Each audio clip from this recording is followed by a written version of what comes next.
Gloria Slaywin. I'm a resident here for 50 years. When I first moved in till today, my taxes have been going up quite a bit. The commercial base for the taxes of Valley Stream have been eroded, and the homeowners have been asked to pick up the balance year by year, and it's getting to the point where we're being drowned in taxes.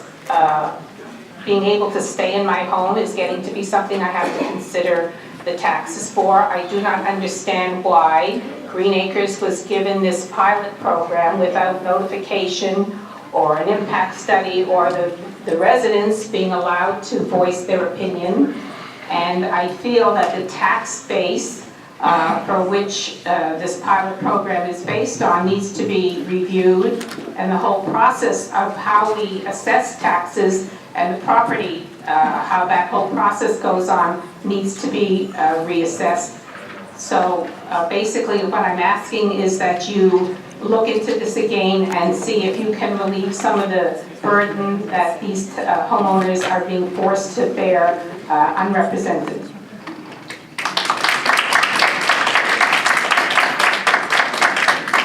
Marie Antoinette Bernard. Good afternoon. Thank you, Mrs. Chairman, for making the opportunity for all of us to speak today. That I'm very appreciative of that, and you all understand what I mean by that when I say that I'm not from this country, and I came to this country because it was founded on the principle that we all, the people, make this country, regarding of the party line that it seems that those discussions seems to generate, because especially after the vote, regardless of what party you belong, you all in front of me are here to represent us.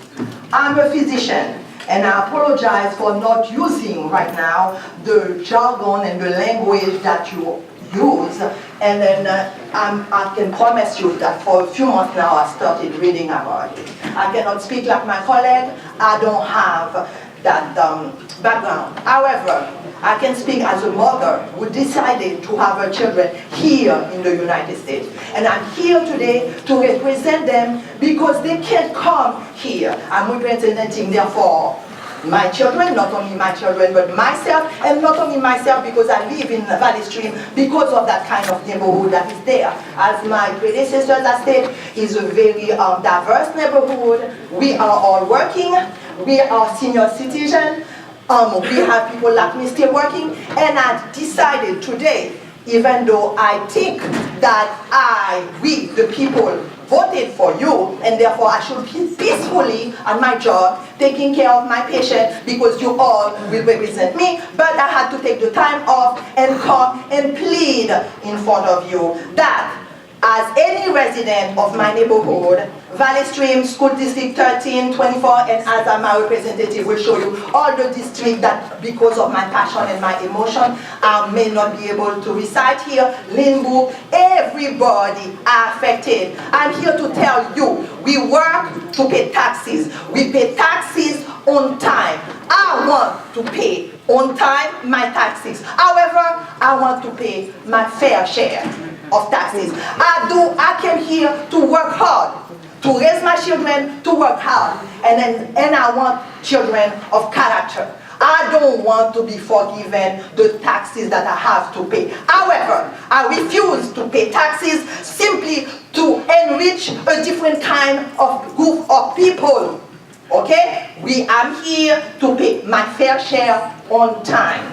And I'm here in front of all of you to ask that you do the right thing. I'm really puzzled that beside Mr. Gale, I apologize again if I don't say, address you the right way, that somehow it needed the Democrats to raise that you need to be fair regardless of what it is.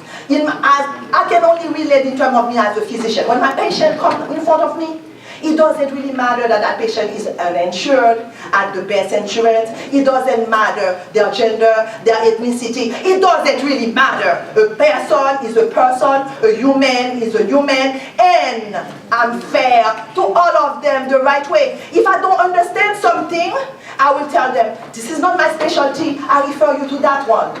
But I respect every single person that comes to me. And we, the people, we voted you bottom line. So therefore, I expect from all of you that you are fair to me, to my children, and then to our community. As I had mentioned before, maybe you were not present. When I came to this country, I was not a citizen of the United States. But you know when I decided to be a citizen? The day I had a child.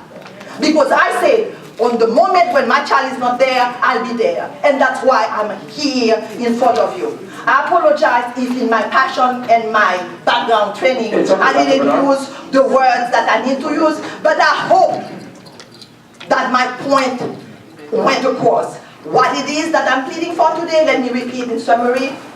I want to pay my fair share. My neighbors want to pay their fair share. My children, our children, are in the school district. We want the school district to get the taxes to pay the teachers, etc. You know what I mean? But I do not want to enrich somebody else. I didn't come to the United States to do that. Thank you.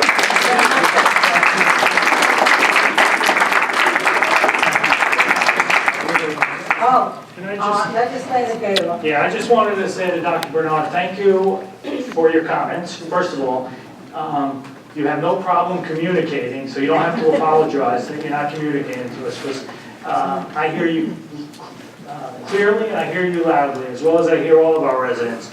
You know, and I've had the opportunity to talk with my colleagues about this matter in great depth and whatnot. And we were all of the same position here, that the town of Hempstead has taken some necessary and proper steps. First, by instituting a lawsuit against the town IDA. Second, the supervisor, Mr. Santino, has called for the removal of the entire town of Hempstead IDA board members, and that will come before the town of Hempstead council for a vote on November 15th at the town of Hempstead. And he's asked that a new board be put in place to address this specific issue and determine how this happened, what the real facts are here, and then how things can be corrected. So, you know, we understand right now that there's a challenge going on initiated by the town of Hempstead against the town of Hempstead IDA, and that's a great first step. You know, if the challenge is successful, New York State law requires that any adjustments to our tax levy, you know, the increase that you've experienced because of this pilot, would have to be reversed, and you would see a credit in the future on your tax bill, refunding the money that you might have to pay today because the tax bills are out. So I know my colleagues on this side of, as well as my colleagues on the other side, stand behind that. We will do everything within our power to pass legislation at the county level that would reflect those changes that may be forthcoming. So I don't think that you have to worry about us not taking an appropriate action. I think that when those actions are to be taken, we will take them. When we can legally take them, we will take them.